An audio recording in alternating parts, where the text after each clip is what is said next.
Okay, so we can go ahead and get started on our next to the last meeting of the Heart Sutra meeting here.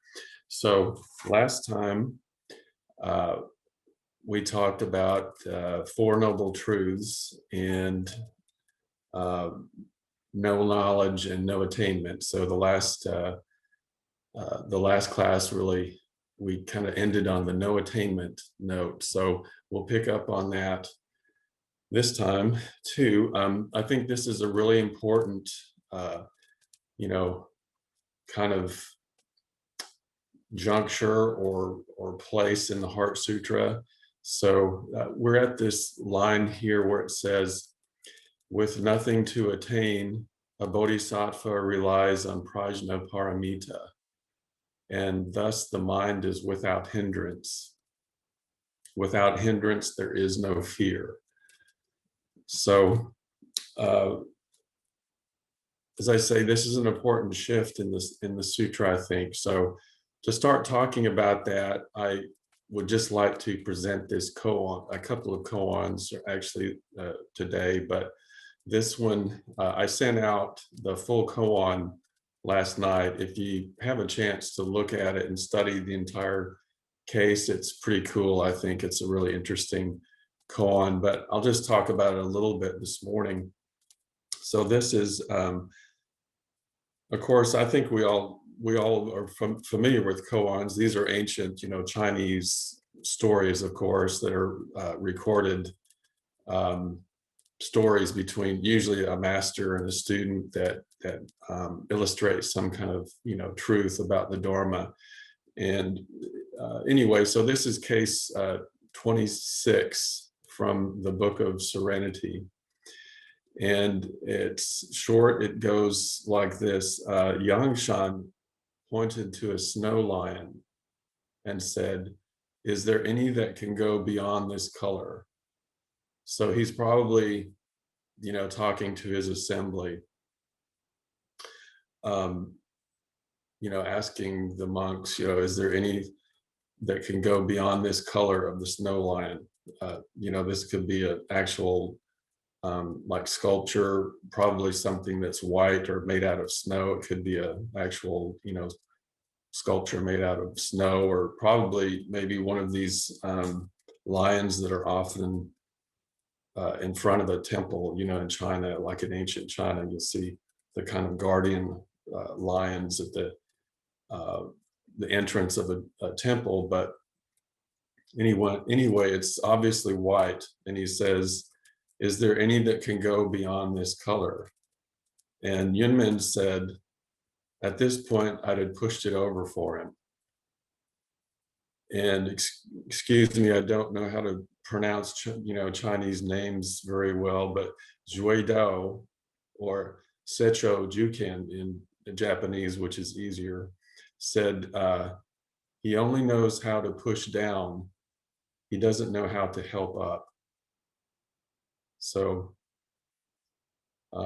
it's an interesting koan. I think this is what this point in the Heart Sutra is addressing. So we usually think of the Heart Sutra as a kind of negation of, the Buddha's original teachings, or kind of a negation of being, or a negation of just everything. And actually, it's not. I think, and this is the point in the sutra where it really becomes clear that that's not the entire teaching of the Heart Sutra, and we've talked about this throughout the course of the class. So it seems like in this previous sections where this Heart Sutra says there's no eyes, no ears, and no 18 elements, no 12-fold chain, no Four Noble Truths, no person, no knowledge, and no attainment, no ignorance, all of these things. It seems like it's kind of a negation, as I said, of everything. So nothing really exists. But as I mentioned earlier, I think as I mentioned last time, really in these ancient statements, when we talk about the absolute truth, the relative truth is there. You know, when we talk about the relative truth, the absolute truth is there. These things are completely interpenetrated. So that's why it's sort of a problem when we talk about one, we out of necessity leave out the other, you know, but that's what human beings have to do. That's the way our minds work. So we have to take this approach which is kind of a, you know, mistake. So the last time I talked about, you know, this koan where Wanshi, in his commentary, he says that the statements of the ancient sages cover everywhere like the sky, and they support everything like the earth. So that's pointing to this reality that each of these truths, you know, contains the other. So pushing down is like a negation, of course, and that's wisdom, you know, pushing down our belief in an individual self, our belief in our own suffering, our belief, you know, in the dichotomy between, you know, good and evil and ultimate judgments of other people and ourselves, this kind of thing. The wisdom of prajna is pushing down, you know, these reifications that we set up. Helping up is the bodhisattva way. Helping up, we have to do something. You know, we actually have to talk in terms of an individual self and subject and object in order to do anything, you know, in this life, to talk about the Dharma. So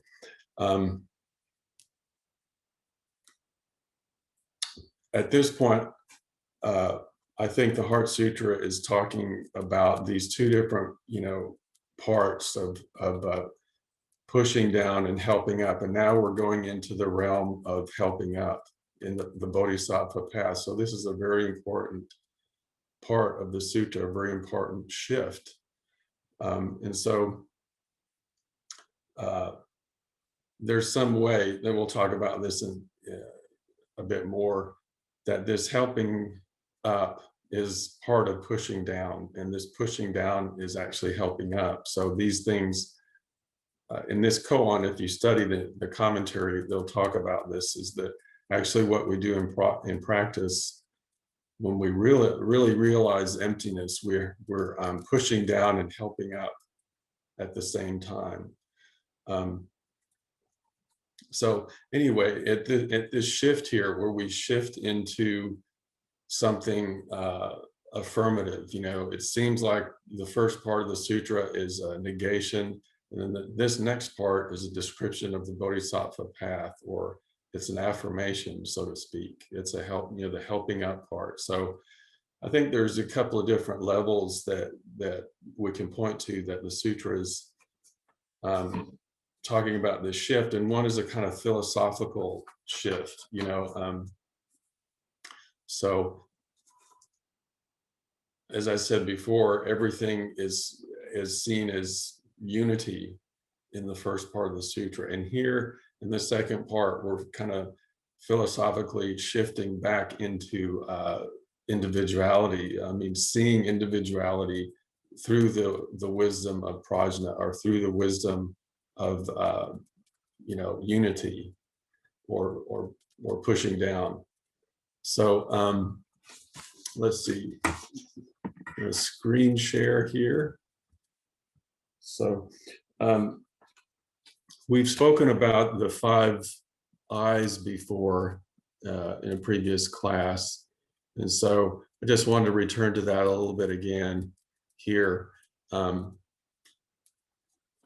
You know, these, just briefly, the fleshy eye, these are from a commentary that Nagarjuna made on one of the Mahāprajñāpāramitāhṛdaya Sutras. So this is a very ancient teaching, and he said that we have these kind of 5 different eyes that we can see the world through that, according to our sort of level of practice, or our depth, the depth of our wisdom or practice. So the fleshy eye is just our usual way of seeing things, of subject and object relationships. And the divine eye was supposed to be, back in the ancient times, where you were able to see the unseen world, like the Deva realms and the higher realms of in the 6 realms of samsara. You were supposed to be able to see the invisible realms of the, devas, for example. But my teacher talked about this, and I thought it was a great way of seeing it today, is that it's like the eye of science. We have this miraculous eye where we can see the subatomic level. We can see light years into the past through on the astrological, astronomical level. And so many things we can see today with the help of science that extends our perceptual capability.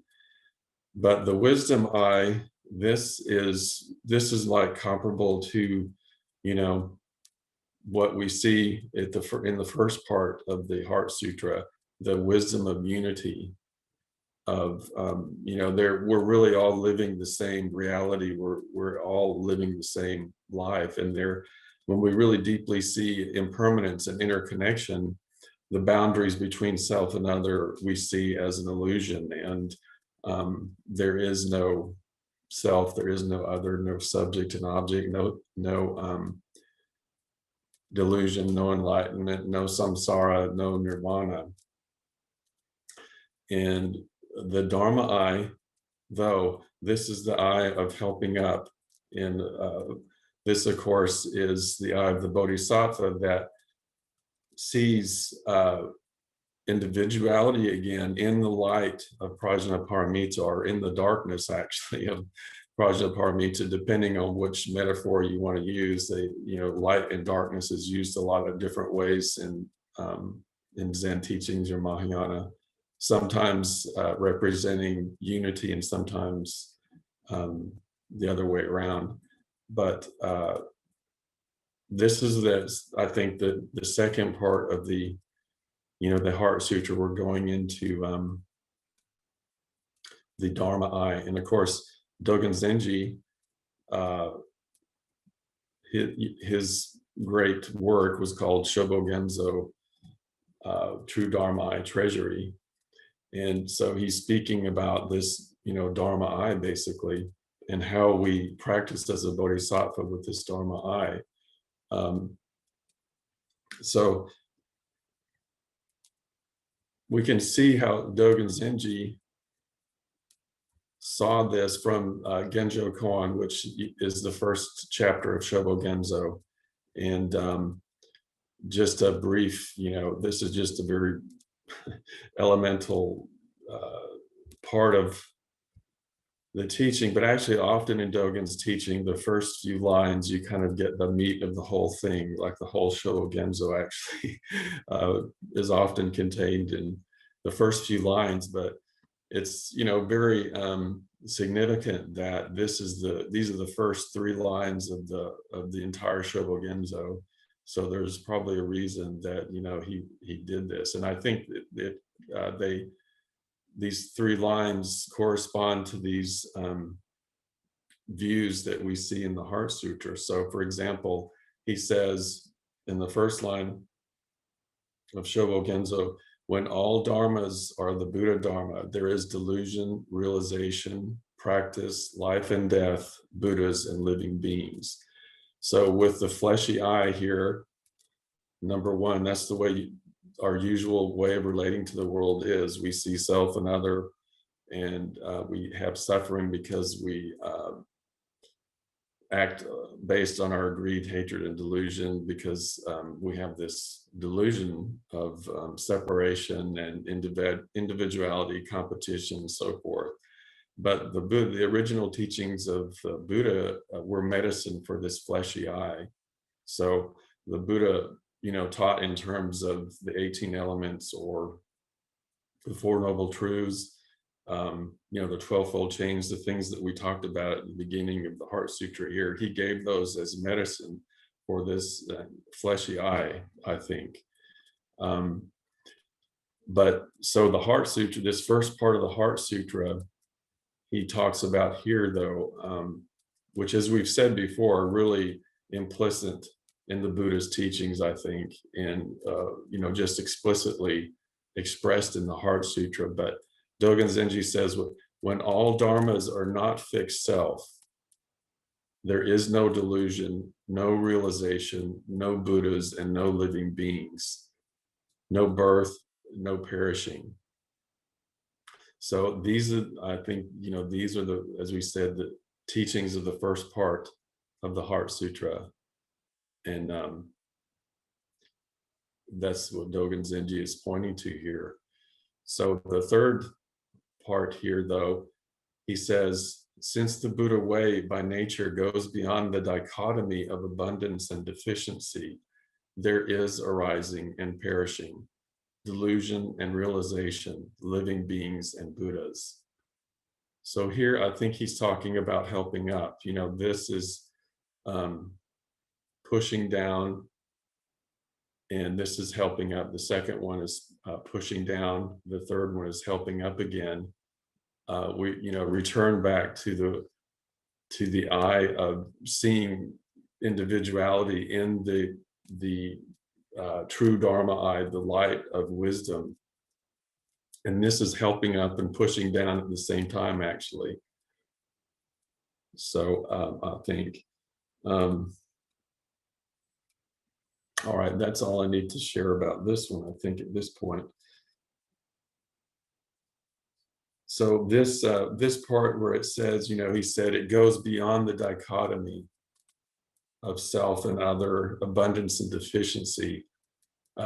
That's helping up. It doesn't mean, we're going back to the fleshy eye, but it goes beyond the dichotomy between individuality and unity, because that's the reality of our life, that we are 100% unity and 100% individual. The human mind doesn't get that. We don't get it. But in our Zazen, we realize that, in Zazen gets it. And that's why we just give up our ideas and notions of what the Dharma is in Zazen and just let it manifest. We'll talk about that a little bit more. So the second kind of theme, I think, of this shift between, pushing down and helping up, of course, is the career of the Bodhisattva. The Heart Sutra is starting to talk about the way of the Bodhisattva.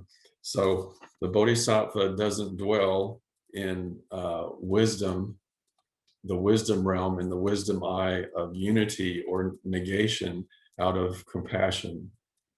And he or she doesn't dwell in the eye of individuality, or the fleshy eye, or the other eyes that are based in discrimination, because out of wisdom. So that's both of these. The Dharma eye, the true Dharma eye, is the eye of the Bodhisattva that sees individuality, as I said, in the light of Prajñāpāramita, or ultimate wisdom. So this is what my teacher talked about as living by vow. And this is I think it's a common term in Zen, actually, living by vow. So that's what this means, I think, as the Bodhisattva is pulled around by vow rather than by karma, their own, his or her own karmic preferences. So, and then on an individual level too, there's a level here that we can talk about as just in our personal practice, I think. And this is kind of what I talked about last time. I think it's very important. I kind of talked about this crisis that I came to in my own practice. And I think this is what happens in almost everyone's practice at some point or another. we have this first crisis that brings us to practice in the first place often, and that, like, life isn't working, we're suffering. We want to look for a healthy way of life that's better than just trying to get what we want and avoid what we don't want. And we come to the Dharma. And so then, though, eventually we come to this other crisis where we realize, at least I know I have, that the motivation that brings us to the Dharma is sort of the whole ground on which our suffering is based. So this desire to be something different, to get something, that we don't have, to get enlightenment. As I said last week, I realized that I had really started practicing because I thought it was somehow making me look better to myself or others, or there's some way we want to become an adept, or we want to become the spiritual, big person, or we want to be holy, or whatever it might be. And these things, although they're kind of more refined in a certain way than the normal sort of marketplace world, they're really the same. They're the same thing. Chogyam Trungpa called that spiritual materialism. He wrote a book on that. So we're trying to gain something anyway, but we just use our practice as a way to continue samsara. And so this is the crisis of where do you go? Because if without some motivation to practice, what do we do, or how do we proceed? And this always makes me think of actually a Christian scripture. It's John 3:3, where Jesus said, "Truly, truly, I say unto you, unless one is born again, he cannot see the kingdom of God." So I think that's what this shift is here in the Heart Sutra, a kind of rebirth as the Bodhisattva. I'll talk about one other koan here briefly too. This is case 63 of the Book of Serenity. And Zhao Zhao says to Tao Zi, when someone who has undergone the great death then returns to life, how is it? Tu Zi said, it is not permissible to go by night. It is necessary to arrive in daylight. So this is I think the great death that we hear of in Zen, so famously. And it's not, I think, what people usually think of it as. So this particular koan is interesting. I think, as I said,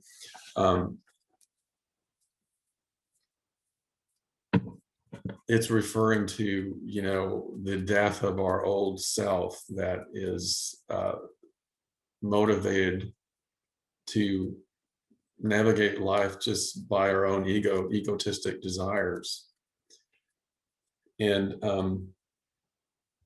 I think, the Mahayana kind of perspective in the Heart Sutra that's manifest in this Heart Sutra at the beginning was that I think some people started thinking that these things of the teachings of the Buddha, like the Four Noble Truths and the Eightfold Paths and so forth, were becoming a kind of tool or some kind of a toy or of the ego, that they were being grasped on literally, and some kind of fundamentalism was being developed. And that's why we have to be even free of Buddhism, because the teachings of Buddhism become a tool of our own ego if we're not practicing prajnaparamita, deeply practicing. So we have to come to this point where it's very difficult to see that basically everything we do is based on our greed, hatred, and delusion. You know, especially when we've been practicing for a while and we think we made some progress, and then one day you might see, wait a minute, this is this is the same old stuff. And you know, I think I came to this part of my practice at some point, and it was very difficult to see, you know, that my practice was a sham, basically, at that time, it seemed like. And so this is a dangerous thing, actually. I mean, it relates to just the personal ego too, beyond our practice. Like, it's very difficult to lose our sense of who we are completely without some foundation. You know, it's, as I said last time, it's the reason that when people, you know, have some experience, or like a drug experience or some other kind of experience where they see that their reality is nothing that they thought it was, that nothing, there's no ground for us to really walk on again, it can be very painful and dangerous and destructive, actually. So that can happen in our practice, and we think, you know, we've been practicing trying to do something good, and we someday see that actually that doesn't seem to be the case. And who we think we are, what we think the Dharma is, what we think, you know, human life is, seems to be pulled out from underneath us like a rug. And so as part of the reason I was talking about some of the difficulties I had last time, and you know, some of the clinging and the delusion that was the basis of my, you know, practice. So this this no attainment teaching is probably the most difficult for us to understand and to accept. We really don't like it, and it's we really just don't want to accept that, because why would anyone want to practice or go through these kind of things that we do, you know, sitting zazen and studying the Dharma, if there was no, you know, no reason to do it. So, you know, Uchama Roshi said, the way he put it was that from the day that we're born, we start playing with toys. And, you know, the first toy that we play with is our, the nipple of the bottle, or our mother's breast, you know, and that was the first thing that we start playing with. And the toys just start changing and getting more complicated as we grow older. And actually that's the nature of human life without, you know, without wisdom, is just playing with so many toys. And so, you know, of course, the idea is that if we just get enough toys, if we get the right toy, we'll somehow be satisfied. This desire will be satisfied. And of course, the Buddha taught that's delusion, that we're never able to be satisfied. And we bring that to our practice. We think, if I just get peaceful, if I just get tranquil, if I just get enlightenment, I'll be okay, you know. So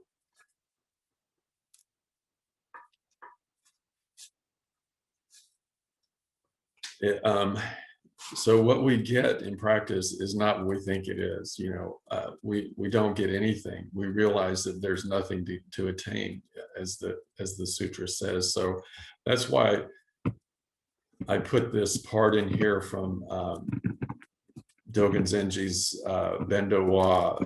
It's in the text that I sent out. But you know, we don't understand what the medicine really is, because a deluded mind cannot understand something outside of its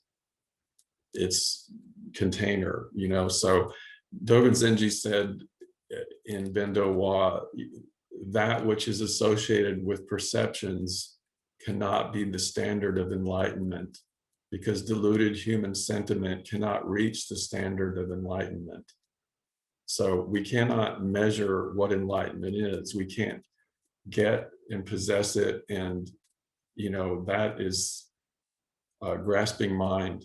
That enlightenment doesn't have anything to do with this kind of mind, So we'll talk about that a little bit more, but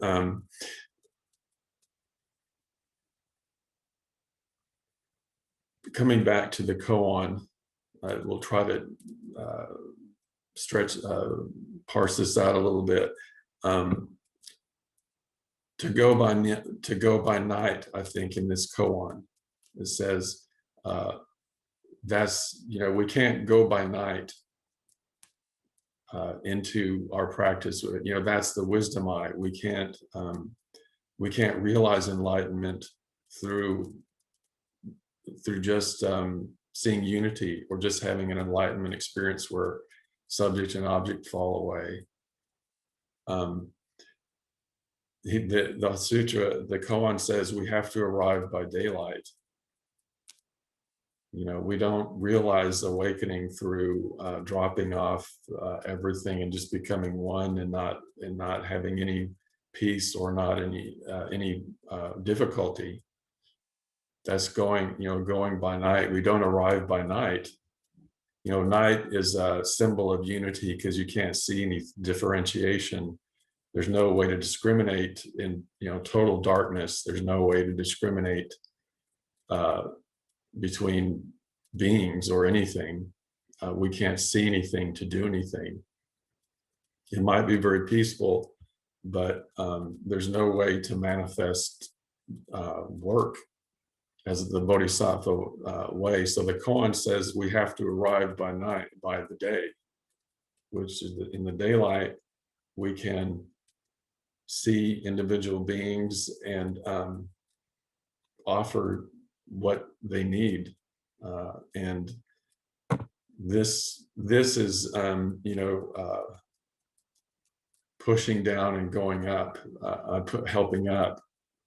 So I think what we come to is we go beyond this non-attainment, or this place of immobility, through making an offering. That's what our practice is an offering. It's not something to gain, it's something to give away. Sawaki Roshi said, gaining is delusion, losing is enlightenment.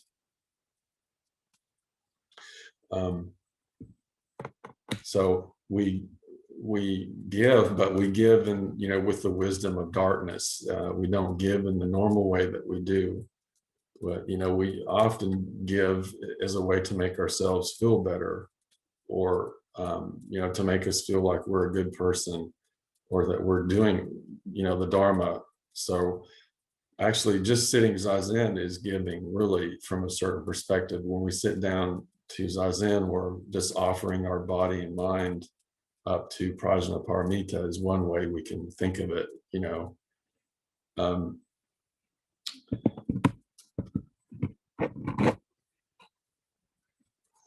So the next part of the sutra says, with nothing to attain, then a bodhisattva relies on prajñāpāramita, and thus the mind is without hindrance. So the bodhisattva, through prajñāpāramita, sees that there's nothing to gain or lose. And the bodhisattva understands that everything that he or she encounters is self, basically. And that's what, and Dogen Zenji talked about this, the bodhisattva mind in his Tenzo Kyokun. He talked about the three minds, and I think this is magnanimous mind, where the bodhisattva sees everything as self, or beyond self, or you can say non-self too. But Ujjayi Roshi said, everything I encounter is my life. That's the sort of his definition of magnanimous mind. And so that's the mind of just here and now. I mean, everything is only here and now. The past is already gone, and the future hasn't come yet. So this is the only reality we have. And when we settle down into that reality, Dogen Zenji said, this mind is like the mind of a mountain that allows all beings equally to settle there without discriminating and saying, the birds can come, but the lizards are no good, or the fleas can't come, or whatever it might be. A mountain welcomes all beings, and they all live there, on the ground of the mountain. So another one of these minds is nurturing mind, of course. So then we have joyful mind, the three minds. So, magnanimous mind, nurturing mind, and joyful mind. So these are the minds or the attitudes that a bodhisattva adopts to manifest, prajnaparamita off of the cushion, basically. And I think any one of these three minds they're all part of the same, practice, or any one of them can give rise to another one of these three minds. So, when we adopt this nurturing mind, joyful mind can arise, for example, or this magnanimous mind gives rise to nurturing mind, because everything is our life and we want to care for it. So I'll tell this story, and I'm sorry because I know some of you have heard it because I tell it a lot, but just more briefly this time. But to me, it's an example of how this shift in our attitude can be so pivotal, and these different minds can give rise to each other. So this is a story from back when I was at Tassajara. I lived there for a while back in the early 2000s, and after I had just been there a few months, I think, I had this experience, because they have a way of supporting themselves there through a guest season during the summer, and it's for certain periods people come from outside to help the monastery. A certain part of the year it's a very cloistered kind of environment where it's a peaceful, focused practice time. But there are certain times when the outside world, so to speak, is invited in, and people make an offering of labor, and it's a great way for the monastery to sustain itself, one of the ways. And but it's sometimes, for me and others I know too, it was sort of difficult after living for 6 months on this focused practice where you have your own culture and focus on the way things need to be done. And then a lot of people come in who don't know, that, or, it seems like somebody's kind of coming into your home and, not wiping their feet on the front door and dragging in mud sometimes. I mean, this can be the kind of attitude that's not so healthy or correct, but it can seem that way.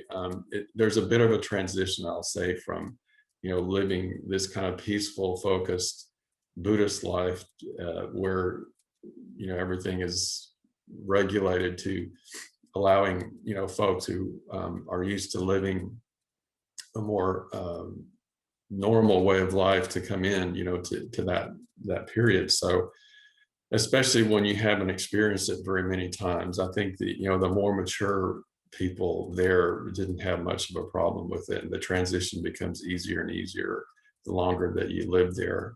But for me, I was just there, I think one or two practice periods, and then So there was this work period, and it's a lot of work for the students there too. And I was really tired one night. You have zazen early in the morning, and then you do some work, and then at the end of the day, you have more zazen just to end the day.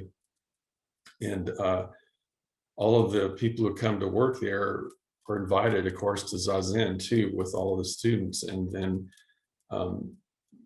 that's the way the day has ended. But I was going to the Zendo one day at the end of a hard day of work, and I was really tired. And I think it was it my day off? No, it couldn't have been my day off. But anyway, there's a way that the manager of the Zendo has to keep track of the seats. And if you're a student there, your seat might get given away if you're not expected. So it might be your day off, and there's so many people that can come, your seat might get given to a person who's a visitor, And it happened to me a couple of times where there was a mistake made in the management, and my seat was given away to someone. And the reason it matters is that at that time I had a real special setup, and that if I didn't have it just right, I was going to have pain or have, subpar zazen or something. And it was really important to get it right for me. And if somebody else got my seat, I might end up with a cushion that's too flat to, do zazen, I thought. And so anyway, one day, that day I was walking into the Zendo, or you can actually see over the top inside at that Zendo, what's going on inside.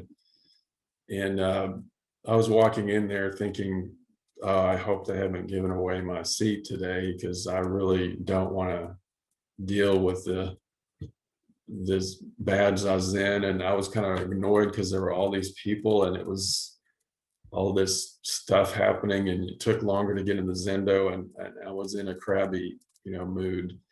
And anyway, I peeked up over, and I saw that sure enough, they had given my seat away, had been given away. And so I was all annoyed and, bothered, because I was going to have to go sit somewhere else that I wasn't familiar with and not have the right cushion, and probably, have pain or something like that. And I got into the Zendo, and it was just, I think there were like 90 people in there. The Zendo, it was designed to hold I think a maximum of 60 people. And there were 90 people in there that night. I heard later that, all of these people had come in to help, and it was just sort of chaos trying to figure out where to put everybody. And I got up to I was in a really foul mood. A part of it was because there were so many people in there, making chaos in our nice, settled, tranquil Zendo. And I got up to the Zendo manager to ask where I was going to sit, because my seat was given away. And she looked at me with this expression of kind of desperation and said, can you help? Please, could you help? And in that moment, my whole reality changed. I looked around and I realized, yeah, I mean, this is something needs to be done here. There are all these people that want to sit zazen. And in that moment, everything changed from my problems to, what can I do to make all these extra people practice and do something really, amazing. So it was just like night and day. I mean, I had a really cool experience that time. And I remember when I got cushions out, and we tried to arrange them. And at the end, there was no place for me to sit even. And there were 3 extra people who didn't have a place to sit. And they were, just visitors. And I took them to the Kaisando, it's called, or the Founders Hall. And we just sat zazen in there. And It was one of the greatest, my greatest memories of Tassajara, that it turned out, the mind turning from just this dark, self-focused thing to a mind of joy and gratitude in 1 second because somebody asked me to help. And we should, I should have, should have, could have, but the goal, the idea is to be able to see that, hopefully on our own. But so often we are just so focused in our own realm that we don't see, what needs to be done. And that, that moment, I definitely was in that realm. But that was joyful mind arising in that moment, because of nurturing attitude is our source of joy in practice. So that it's like the heart becomes full, and there's no way for a competition or feeling left out, or when we feel like really full in our heart that this moment is meaningful and it's an offering, there's no way to feel like, oh, I'm not getting my piece of the pie, or this person is, getting something that I'm not getting. So that's the Bodhisattva mind. Those are the 3 minds of the Bodhisattva. And then on another level too, another thing that Uchama Roshi always said, or he quoted Rousseau sometimes saying, everybody is born naked and penniless, and everyone dies naked and penniless. And we think that we can get these things and keep them, but actually all we have is this moment here and now. And that's the self, this naked and penniless self that we manifest in Zazen, or Sawaki Roshi called it the naked self, that we sit in the naked self. The other thing Uchama Roshi said is that we put on all these different types of clothing during our life. We put on the clothing of a monk, or maybe a doctor, or the clothing of a court judge, or a husband or a wife, but underneath we're all we're naked. And all of these other things that we try to gain, those are relative truths. That's the meaning of relative truths. They don't have any ultimate meaning unless we compare them to something else. So we'll never be able to be satisfied through any one of those things, saying that that's our ultimate reality, ultimately identifying with being a great lawyer, or a great priest, or a great programmer, or whatever it might be, can be satisfying, but it's never going to give us the ultimate peace that we're thinking it will give us, or whatever the gratification that we will think we get from that. So anyway, back to the text here. This word relies, a bodhisattva relies on prajñāpāramitāhṛdaya. This word relies is the same word as taking refuge. So we take refuge in the 3 treasures. So a bodhisattva, takes refuge in prajñāpāramitāhṛdaya.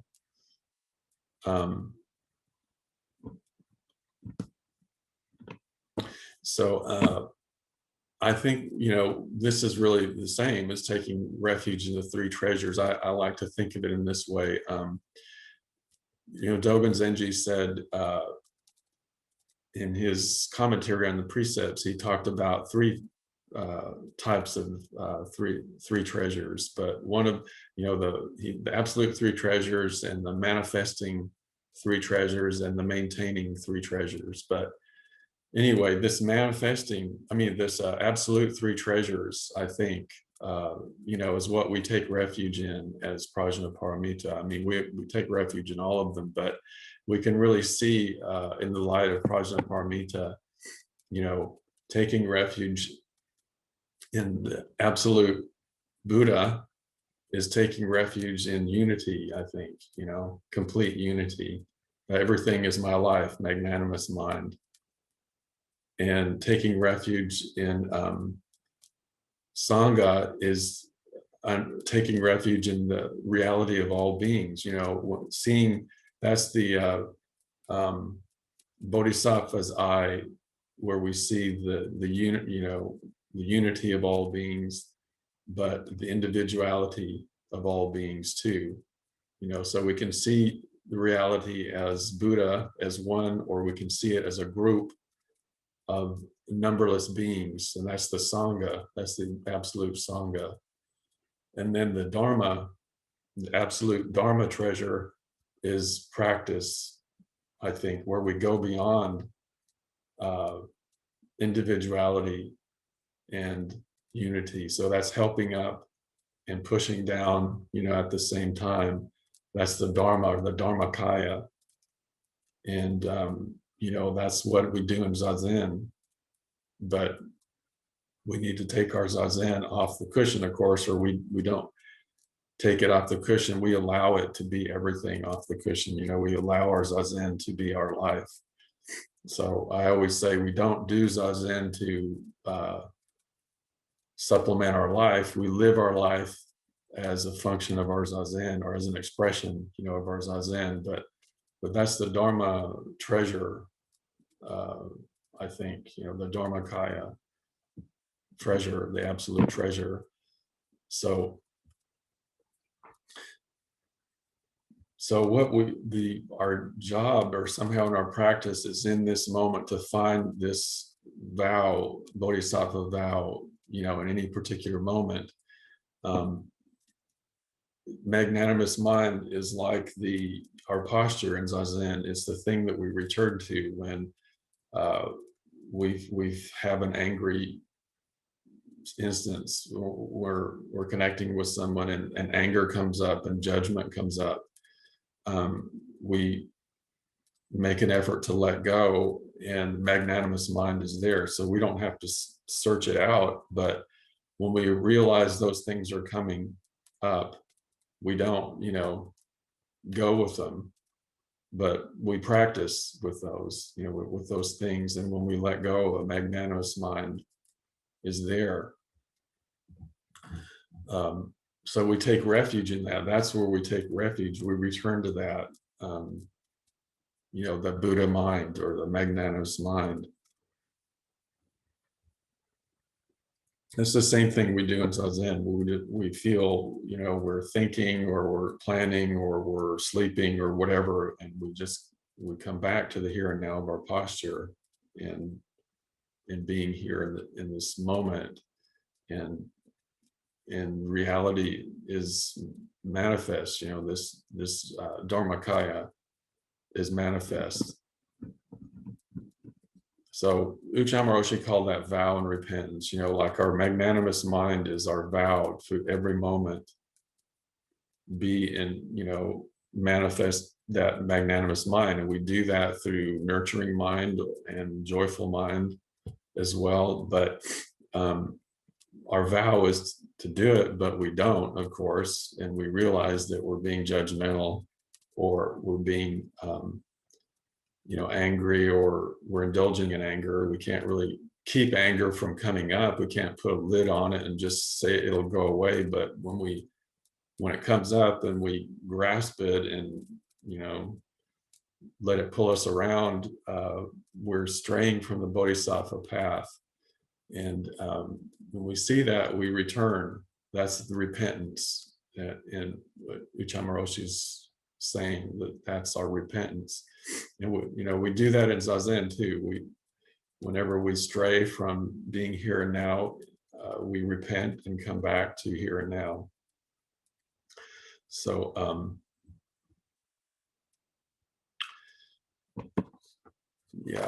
that's our vow.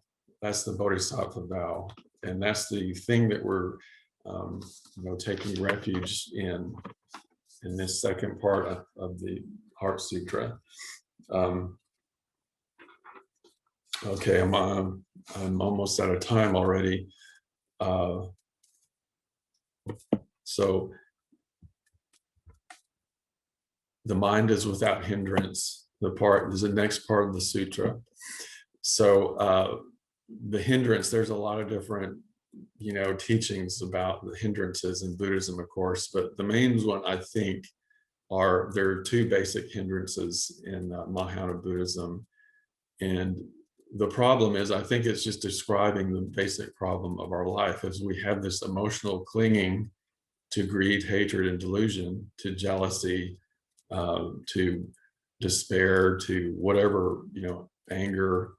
And we have an unhealthy, difficult life.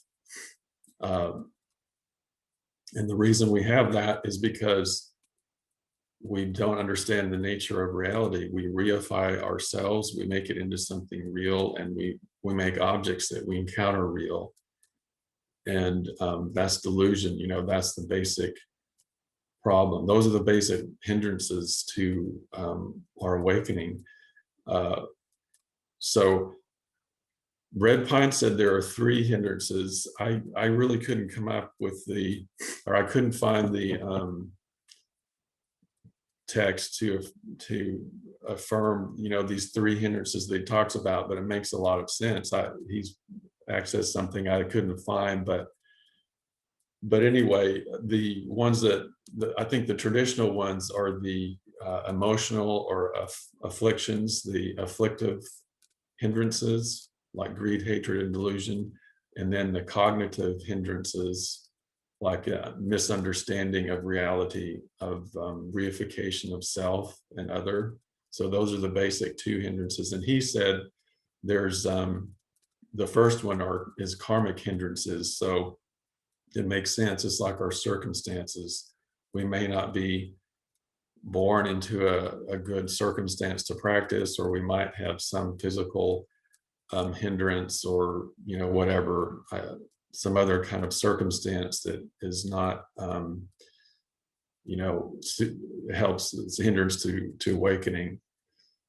But I think it's interesting that this word hindrance can also be translated as covering, or a barrier, or a wall. And so the Heart Sutra says, it calls all of these hindrances mind hindrances, hindrances of mind. And so basically, I think it's saying that our mind, of course, is the boundary, or samsara, nirvana, greed, hatred, and delusion, self and other. These are all things that are conditioned by our mind.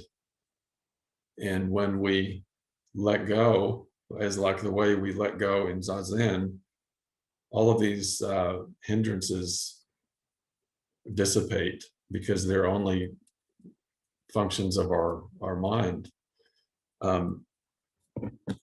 So Prajñāpāramitāhṛdaya, the walls of mind fall down or dissipate, or in Zazen, all of our hindrances disappear. We talked about a few weeks ago, an early sutta where the Buddha said that all of our suffering is caused by contact between and form. Like if we could eliminate form, this was back from the Sutta Nipada, way back early, days when the Buddha was actually on the earth. These sutras were recorded, not then, but they're the earliest records of what the Buddhist canon. And he said that,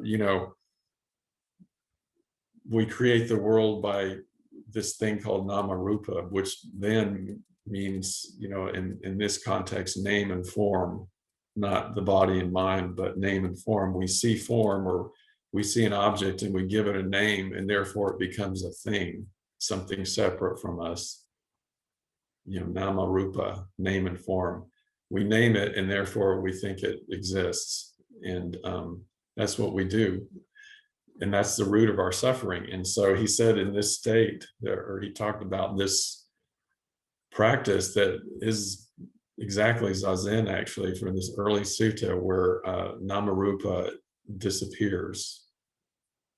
So in Zazen, all of the walls of self and other subject object delusion enlightenment disappear, or Dogen Zenji called that dropping off body and mind. The Buddha called it departing from the five skandhas. That's our Zazen. Next part of the sutra says, without hindrance there is no fear.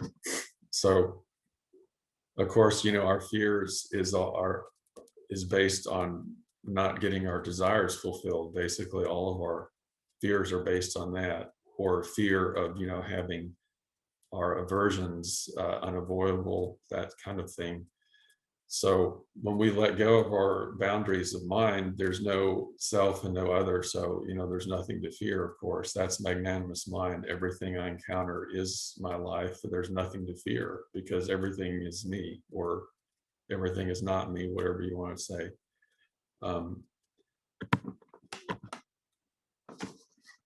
Because we basically, of course, fear that something outside of us is going to come and that we don't have control over and change. And, we're resistant to impermanence. But impermanence and interconnection is us.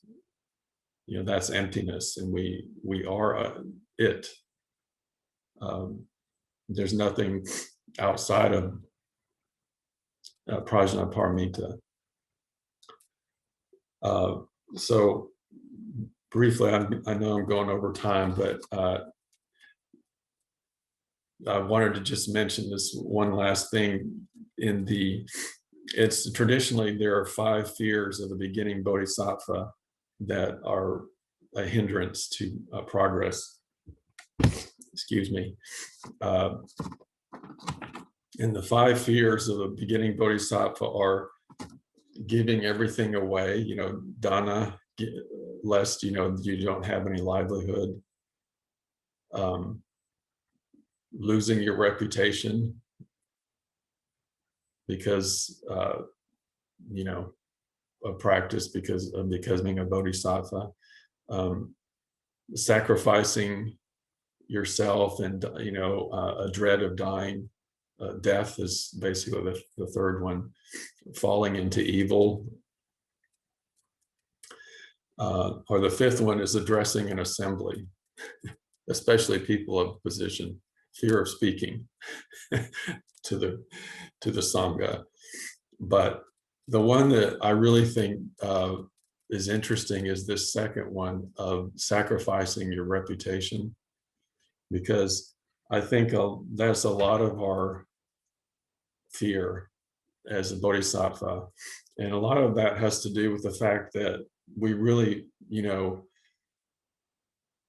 don't want to look bad to ourselves and to others, because this way of samsara is that, we become a good person in practice. We become peaceful. We become more mindful. We become, more engaged in what we're doing, so we don't make mistakes, and we become masterful.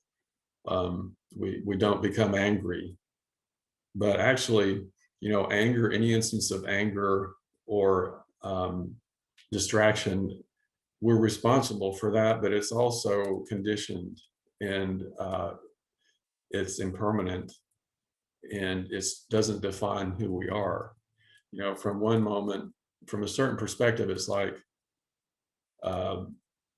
each moment our life depends on it. We want to manifest awakening, but we all make mistakes, and the mistakes we make are conditioned by many, many things, and we're not defined by our mistakes because we're reborn basically in every moment. There's another chance in every moment. So we go through a kind of death and a kind of rebirth in every moment. So there are these two, kind of truths, that there's a continuation of the self through time from, the relative perspective, but from an absolute perspective, we know that the self is an illusion, and there's no ultimate evil self that can be bad. We can't just we're not ever boxed into being an evil person. You think about Angulimala, the person who, of course, in the Buddha's day, he said that he killed 999 people because he was told by one of his former teachers that if he killed 1,000 people, he would become enlightened.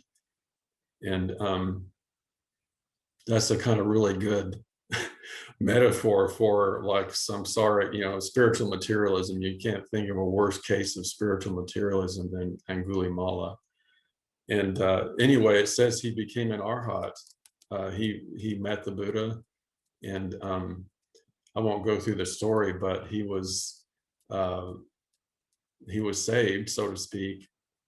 But he still had to pay his karma too. He had to pay some karma. He killed many people, and he got some karmic retribution for that. So it's not like we don't take responsibility, but he wasn't defined, even a mass murderer like that wasn't defined by the Buddha as evil, ultimately evil. But, it doesn't, this is the danger, of course. That's the kind of wisdom view, but the relative view, it's very important that there is responsibility. So in any case, I think we're free to make mistakes, and in the light of Prajnaparamita, it's essential for our practice to be able to accept, especially by ourselves, that we are limited beings and we will make mistakes. And so, we spend a lot of energy trying to not make mistakes in front of ourselves or others. And I think this has to do with, this second great fear of the bodhisattvas, of having your reputation tarnished or being seen as incompetent. And I tie this in even to something like, racism. I often talk about this, is that some of the deepest forms of racism we know now, or we see happen because of white people trying to defend their reputation of not being a racist, rather than working towards working towards ending, racist policies, and also seeing their own deficiencies in that way, because all of us are a product of a society that, is racist on some level. And this is a big discussion, of course, but we can't extricate ourselves from that. That's part of our conditioning. So we can't address any of our racial attitudes that are problematic unless we admit to them and see them. But when we just work so hard to not see them, or prove to ourselves and others that we're not racist or that we're a good bodhisattva, we don't address the issue. We just go deeper into delusion or racism or whatever it might be, in some sublimated kind of way or some subconscious way. So I think that the second fear of the bodhisattva is a very important one for us to address. We have to be free to make mistakes. We try not to make mistakes, but we will. And when we do, we take responsibility for them and try to see what we can do better the next time. That's the relative karma that we address,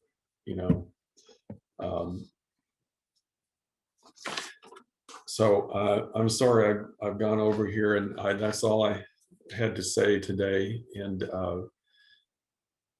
I appreciate everybody's patience. And if there's any comment or question, we can talk about that if you like. If anybody has a question, comment.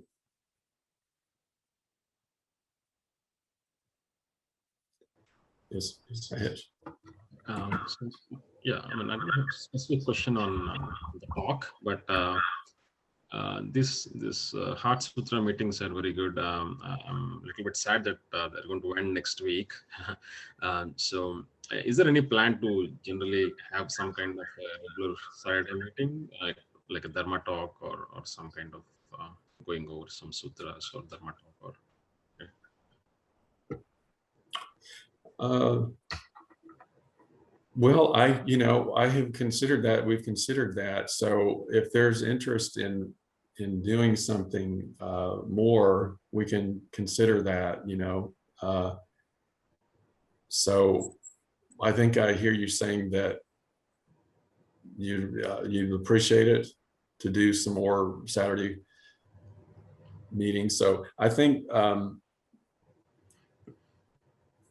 yeah, we can talk about that more next week, and maybe if other folks have anything to say about it next week, we can talk about that. But I'm thinking about that. My limitation has been sort of the I've used my bad internet as an excuse for a lot of stuff, but it can be navigated I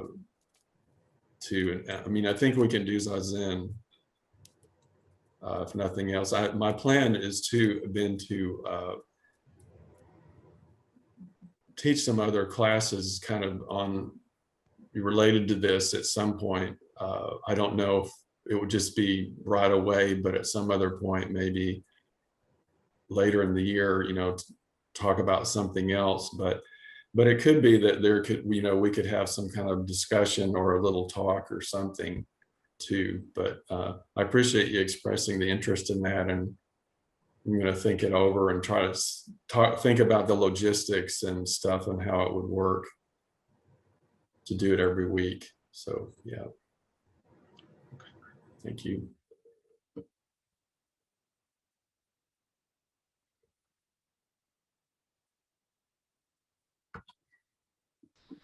Hey, I had a comment about the five fears. I'm looking at it, and it seems like the answer to all five of them would be acceptance in a way. To each one of them, giving everything away, something's gonna come, and inevitably it's gonna have to go. Like you have this reputation.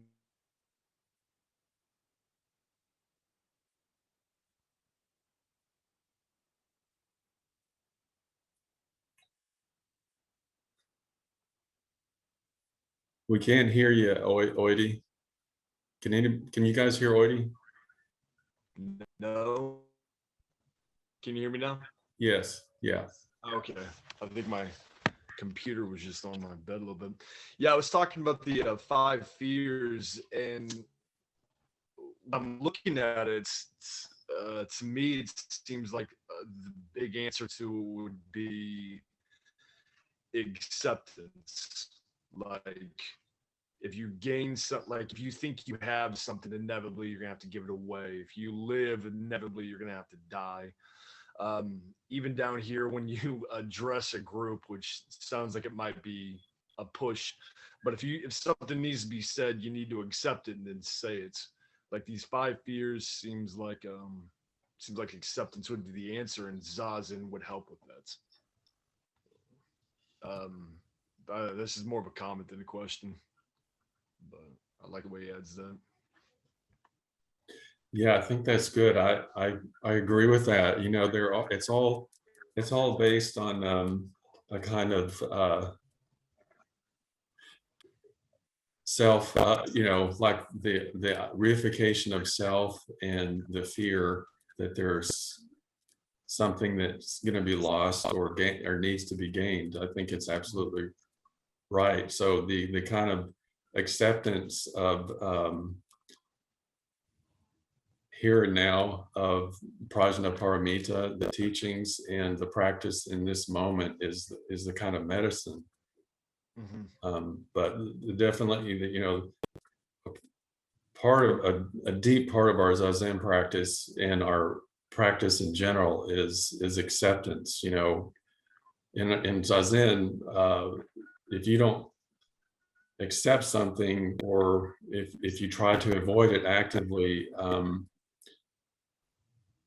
we can't ever let it go. We can't let something go that we don't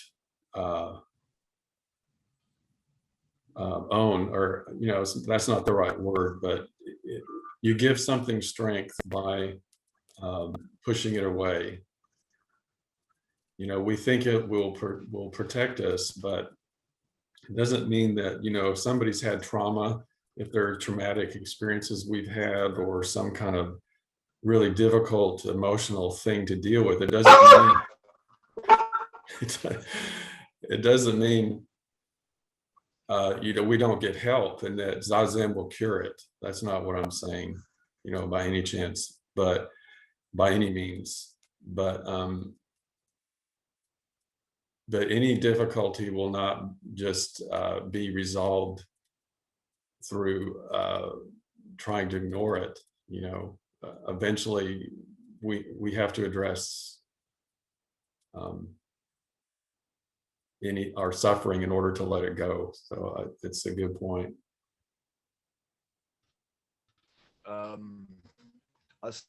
Also, and this has kind of nothing to do with what we're talking about. I checked this out today, and apparently today is the day Uchiyama Roshi passed.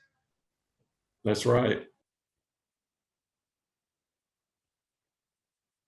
Yeah, thank you for reminding me that. Yeah. Is there anything we could be doing? I don't know, any incense lighting, couple gashos. We can't, the best thing, I think the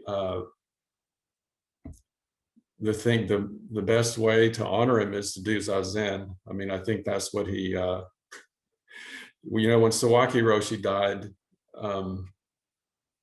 which was Uchiyama Roshi's teacher, of course, a very famous teacher, they had a 90-day sesshin at Entaiji. And that was the way they didn't do any ceremonies or any, chanting stuff. But it's true. I think usually like at my teacher's temple, I'm sure he's doing a ceremony for him. When I was there at Sanshinji, we always did a memorial service for Uchiyama Roshi on March 13th. So, yeah, thanks for bringing that up. If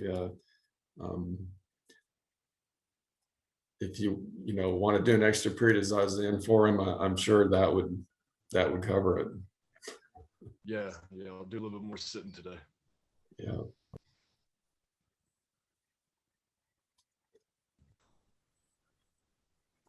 I just want to thank Lacey for hosting the half-day sitting, or well, felt like a full day sitting. But that was really the first time I think that I kind of practiced in the Antaji style, where it was just, Zazen, Kinhin, Zazen, Kinhin, and I, having come from kind of the other, a different, practice where we did the sutras and the bells and the blah, blah, blah, it was very interesting to be able to put that aside and sink more deeply into just sitting. And because I guess I realized in doing all the bells and the sutras and all those other things, I was getting caught in, doing it perfectly, or, kind of my ego was really playing into, just that sense of being right and good and correct. And so then when I could let go of all of that, then there wasn't that attachment. I could just kind of relax and let go, and that felt really nice. So anyway, I just wanted to thank Lacey for doing that, and maybe we can do that maybe once a month. No. And thank you to Shoryu for the fantastic, lecture. That was terrific. Well, thank you. Thank you.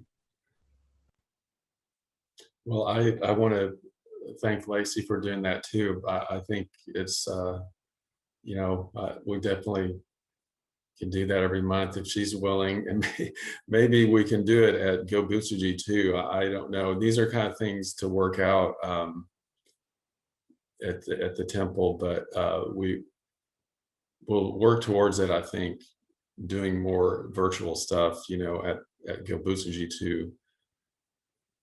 So we'll let you know. I mean, I'll let you know what unfolds with that. I have a question and a comment real quick too, about the half day sitting last week. I still had all kinds of thoughts come up about thinking that I was doing the bells wrong and everything. And I had even forgotten to take myself off of mute at one point. So Myoho, you kept doing Kinhin for a little bit longer than you should have. Sorry about that.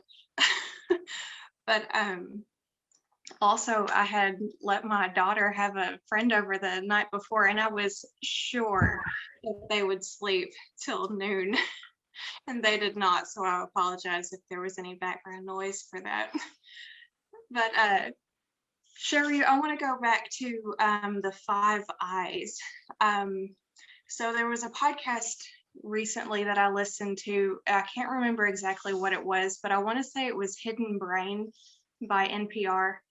And they were talking about this this study that they had done where they were basically trying to figure out, like, how do good people do bad things? And they were talking about, like, the Nazis. And so they did this experiment where they had this actor set up, make it look like this actor was set up to receive electric shocks.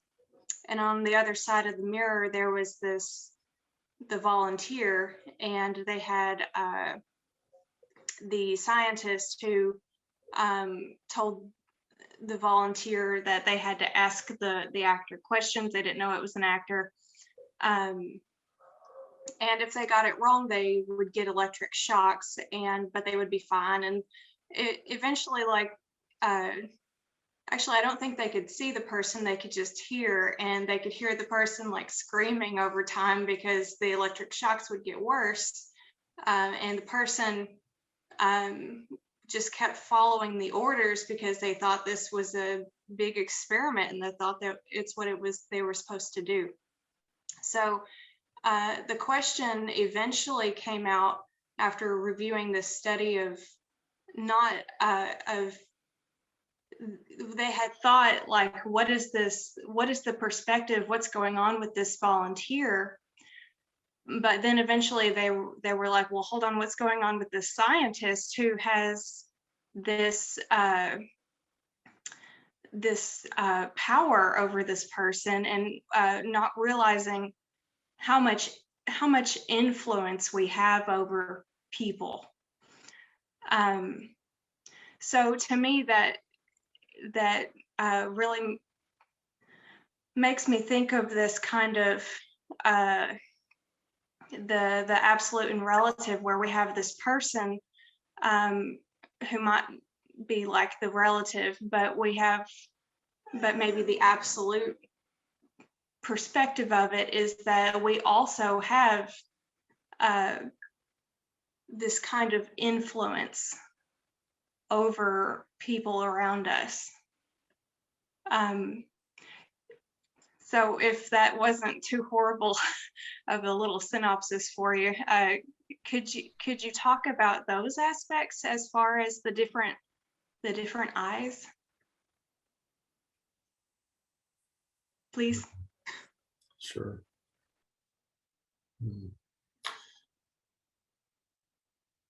Yeah, I think, I'm familiar with that study. I mean, I think it was done a long time ago, and it was, the ethics of that is really, really questionable now. We would consider it not an ethical thing to do anymore. But I can think of just maybe a few different perspectives on that. I hadn't really thought about that experiment in terms of, the 5 eyes before. One thing, the first thing that kind of occurs to me is that we think about our culture, the kind of one of the shadow sides of our culture is that of how individualistic we are, like how we're just so much out for number one, and sometimes it's kind of opposed or compared to like Japanese culture, where there's a much more of a collective spirit or a collective kind of cultural sensibility. So, I had a guy tell me once that had been in Japan somewhere, or lived in Japan for some time, that at least at that time, you'd never go somewhere into a bathroom and find like that somebody hadn't put the toilet paper back on the roll after it had been emptied out. I mean, it just would never happen there, that kind of thing, because it was just the kind of thinking about the other person's or the collective kind of perspective would just always be there. But I think really either way, you can see the shadow side of either of those things. Thinking that somehow we're doing this for the public good, and we can't see because of, we're doing this in the name of science, or we're doing this for the greater good, and like the means justify the ends kind of perspective, you can see as a kind of being stuck in a more collective viewpoint where it blinds our ability to see what's in front of us. You could, that seems like a deeply cultural thing. So to be able to say, well, I mean, I think this was a study on conformity and stress, and authority, like the influence of authority on an individual and cultural norms at that time. So you could see how that kind of being stuck in that so-called wisdom eye, or that collective eye, that this is good for the whole, is really been abused over the centuries, and in different cultures and times. So to say that it can go all the way to some point, or this group of people, we need to eliminate them for the good, we need to sacrifice these people in order for a few into the whole to be okay. Like, what is the answer there? I mean, we can't really say, is an individual expendable or not? From the other perspective, like, well, of course, it's I'm the most important thing in society, and so I don't care. I'm going to shock the guy if I get a reward, would be another perspective. Like, as long as I get my $50 or whatever it is, I'm going to do what they tell me. That's the kind of other extreme. Or I'm going to, do whatever I can. I'm tempted to say something that's more secular here about the form of administration, but I won't. To have a group of people that will do whatever they can in order to push their own agenda at the expense of millions of people, and the death of millions, hundreds of thousands of people. We can see the heinous motivation and values below that. So, I think what Prajnaparamita is trying to say is we need to see what's in front of our eyes beyond these karmic hindrances. That it's actually beyond individual and beyond universal, this moment. So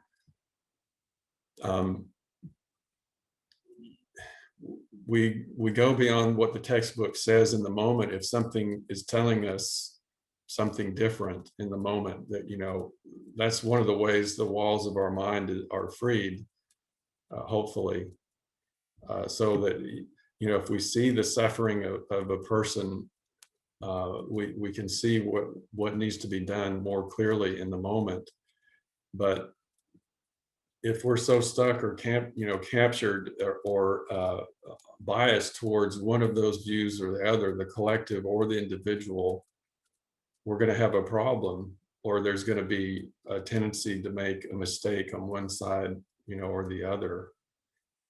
So we can't really say, for example, that a more collective view like the Japanese view is ultimately always better. I mean, I remember my teacher talking about things in Japanese culture, like the shadow side, you know, of Japanese culture, and how people are ostracized for being different, or there's a huge pressure to conform and not express one's self. You know what? And my teacher, for example, is a kind of a large person for a Japanese person of that generation. You know, he's like 6 foot tall. And I think he really experienced that, the deep pain of being different, you know, in that culture. So in some instances, like I can't imagine that people in Japan really would balk at wearing a mask, for example, during a pandemic. You know, I don't think they had any problem with that over there. That's the other aspect, you know, for me, like, we understand that it's not just my individual rights are the most important things in the world. That's the other kind of spectrum there. So there's a shadow side of either perspective, going to the extreme either way.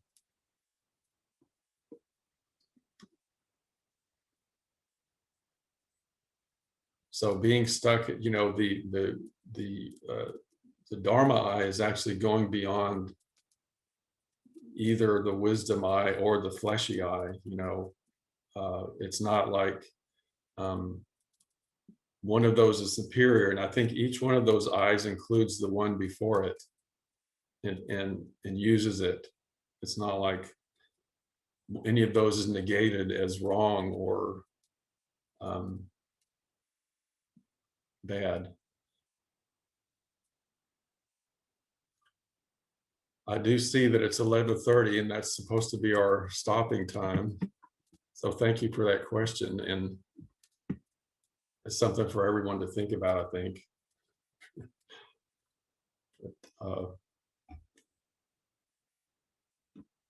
So we'll say goodbye unless there's any final comments that we need to make. We'll be here same time next week for our last class. So. Okay. All right, thank you.